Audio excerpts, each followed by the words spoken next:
In today's Farm Report, the USDA released its August crop report, which is the first report of the year that deals with actual planted acreage and production. And there's been some surprises. Rod Bain with the U.S. Department of Agriculture has more. It's perhaps arguably the biggest forecast of the year for the U.S. Agriculture Department. The August reports that take spring crop production estimates, the first ones for the calendar year based on surveys and field observations. August is always a great month for us to retool our idea of what crop production is looking like out there. USDA Chief Economist Rob Johansson says that results sometimes in estimates that differ from earlier USDA projections, and that may differ from the expectations of ag industry analysts for production and yields of various crops. So with that said, the August reports had their fair share of surprises compared to trade expectations. Perhaps the most noted adjustments were in corn production estimates. For instance, we're estimating right now that we're going to have the second highest yield on record at 168.8. That's 2 bushels above trend. And for corn production, we're looking at 13.7 billion bushels. Trade had an average trend profile of about 13.3 billion bushels, so we're up from the average trade expectation. Indeed, we're above the high in the trade expectation as well. The chief economist says similar increases were noted for the nation's soybean crop, such as production estimates from USDA in August higher than industry expectations. The yield, we're at 46.9 bushels per acre, and that's almost a bushel an acre above trend yield, giving us a total production of 3.9 billion bushels. Compared to the average trade estimate of 3.7 billion bushels, well above trade expectations. Now, while the corn and soybean crops were larger than expected based on USDA surveys, the opposite findings occurred with the nation's cotton crop. Lower production than expected. We are projecting a reduction in our cotton acres planted and overall production. Both of those are down almost 20% from last year. This will be the lowest acreage since 1983, and we are very much below trade estimates on our cotton production. The chief economist says one factor for the lower forecast, perhaps an unexpected one at that, higher abandonment rates for cotton fields, especially in the nation's top cotton-producing state, Texas. We usually try and correlate the planted acres to the actual amount of precipitation that we get, and this time it seems like after going out and actually estimating using our objective yield analysis, we are seeing a little bit more abandonment than we did in the past, and so that's why we're coming down a little bit more on production than we might have otherwise.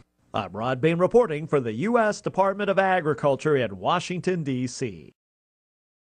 Another rise in world wheat production forecast from the previous month add to what appears to be a global record-setting crop for the 2015-16 year. USDA World Agricultural Outlook Board Chair Seth Myers says the world production estimate recorded an increase in world production of 4.6 million metric tons to 726.5 million metric tons. That's a record world production. And production estimates were increased for several major wheat-growing nations from the previous month. We made some increases in production in Russia, Ukraine, and Kazakhstan. Those increases in Russia, 3 million metric tons, Ukraine, 1.5 million metric tons, Kazakhstan, 500,000 metric tons, and even Turkey up 1 million metric tons. And that offset declines in production estimates from Canada and the U.S.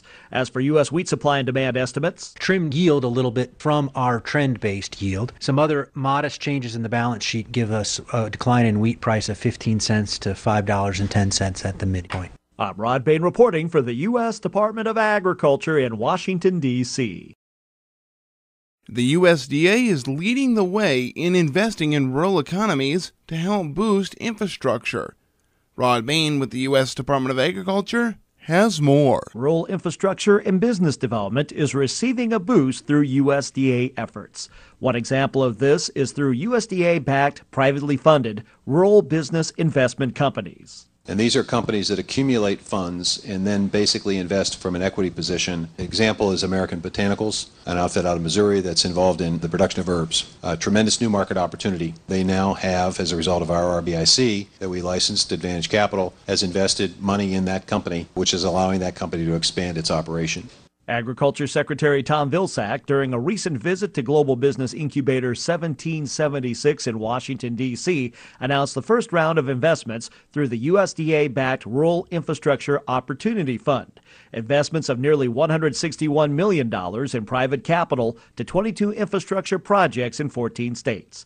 As for the RIOF, as an example of a rural business investment company, CoBank, with Capital Peak Management, is working collaboratively on a $10 billion fund to invest in water projects, community facilities. We build schools, we build hospitals, we build fire stations. All of that's revenue-based, and as a result, represents a very stable and secure investment. 3 RBICs were recently licensed by the Agriculture Department, which will attract, when it's all said and done, roughly $300 million of additional investment in equity in small businesses, probably help a couple hundred businesses start up or expand. Another recent announcement came in the form of USDA rural development loans and grants, designed as support for startup or expanding small businesses in rural areas. We awarded for 92 projects worth $18.1 million, geared to help support the startup or expansion of rural small businesses.